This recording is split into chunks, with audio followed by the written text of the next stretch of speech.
it would appear that Carney is laser focused on not doing business with the USA.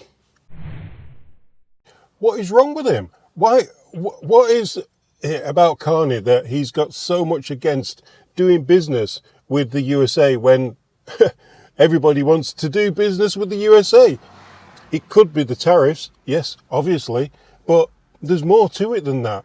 Why does he keep navigating towards Europe? Listen to what he has to say about his vision for the future for Canada in one of his speeches, and just listen to the way that his mindset is it's laser focused on definitely not making any agreements or making any negotiations with the USA.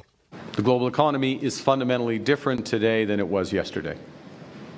The system of global trade anchored on the United States that Canada has relied on since the end of the Second World War, a system that, while not perfect, has helped to deliver prosperity for our country for decades, is over.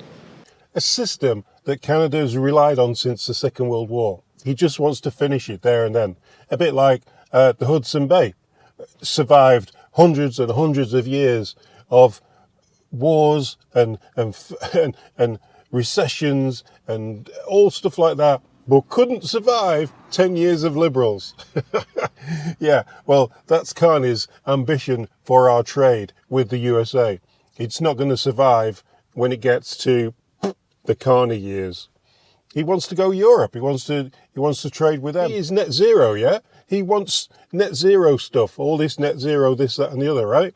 But he'd rather get stuff from miles away that you have to ship here in diesel-powered ships than get it across the border from the USA.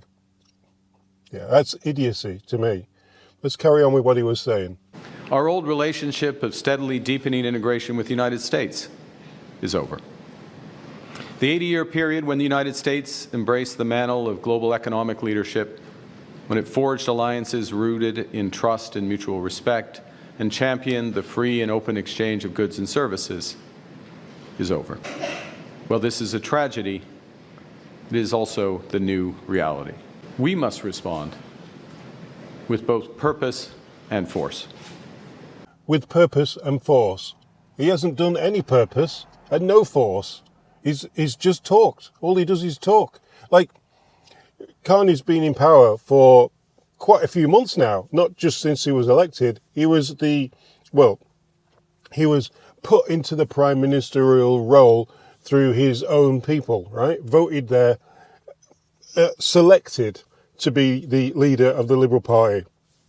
And he's done nothing, virtually, has he? He's done absolutely nothing. Yet Donald Trump's been there, like, for much less time. And yeah, you can definitely say that Donald Trump's done a few things. And Mark Carney's not done a lot of things. Anyway, let's listen to the end of his speech, and then we'll sum it up. We are a free, sovereign, and ambitious country. We are masters in our own home. Not exactly masters in our own home if we're being dictated to by Donald Trump in the South now, are we? And at the same token, we've got tariffs on aluminium and on steel and stuff.